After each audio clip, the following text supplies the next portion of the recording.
సినీ పరిశ్రమలో మీకు మెగాస్టార్ చిరంజీవి చాలా క్లోజ్ అండి.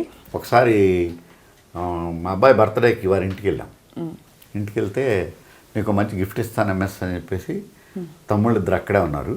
పిలిచి అది ఆ ఫోటో తీయించి ఇచ్చారు, ఆయన పంపించారు. మీకు సత్కారాల కంటే బాగా చివుక్కుమనే కొన్ని అవమానాలు గుర్తుండిపోయాయని అనిపిస్తుంది చూస్తుంటే. బహుశా అది నేను అర్థం చేసుకోవడం. నాకు సత్కారాలంటే శ్రీరాములయ్య షూటింగ్ అనంతపురంలో, ఇక్కడ బేగంపేటలో ఎక్కేయండి మీరు, నేను సికింద్రాబాద్ నుంచి టికెట్ తెస్తాను అన్నాడు మేనేజర్.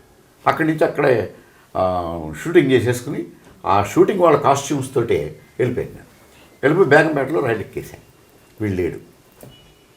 వీడు నాకు ఆ విషయం మర్చిపోయి వీడు సికింద్రాబాద్ ప్లాట్ఫామ్ మీద తిరుగుతున్నాడు. రైలు వచ్చేసింది. టీటీ కూర్చుని ఉన్నా సెకండ్ ఏసీలో కూర్చుంటే టీటీ గారు ఎవరు వచ్చారు, శంకర్రావు గారు ఎవరు ఆయన పేరు. ఆయన నారాయణ గారు టికెట్ లేదన్నాడు. టికెట్ లేదండి మేనేజర్ తెస్తాడు. సికింద్రాబాద్లో తిరుగుతున్నాడండి వాడు ఎవడు, బహుశా మీకోసం అయి ఉంటుంది.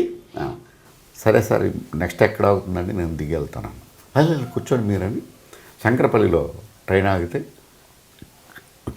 నేను వచ్చే వరకు సిగ్నల్ ఇవ్వద్దని ఆయనే స్టేషన్కి వెళ్ళి జనరల్ టికెట్ తీసుకొచ్చి ఏసీ ఫేర్ రాసి నా జేబులో పెట్టి మళ్ళీ కలిసినప్పుడు తిరగాలండి, మీరు టెన్షన్ పడకండి.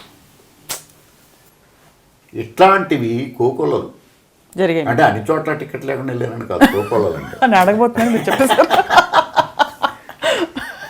అంటే ఆదరాభిమానాలు.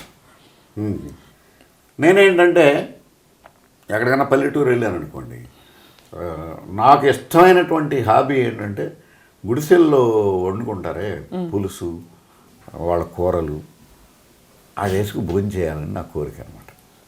అంటే చిన్నప్పుడు మా అమ్మ వండిన టేస్ట్లు ఉంటాయి అక్కడ, నేనే అడిగి తింటుంటాను. ఎక్కడో ఒక అడవిలో షూటింగ్, ఏవిఎస్ గారు నేను కాంబినేషన్. అక్కడ కోయోళ్ళు లోపల పప్పుచారు కాస్తున్నారు. వాళ్ళ కందిపప్పు ఏంటంటే ప్రాసెస్డ్ కాదు, వాళ్ళే పండించుకున్నది. ఆ పండించుకున్న కందిపప్పు వాసన వచ్చేస్తుంది బయటికి. అరుగు మీద మంచం వేశారు మాకు.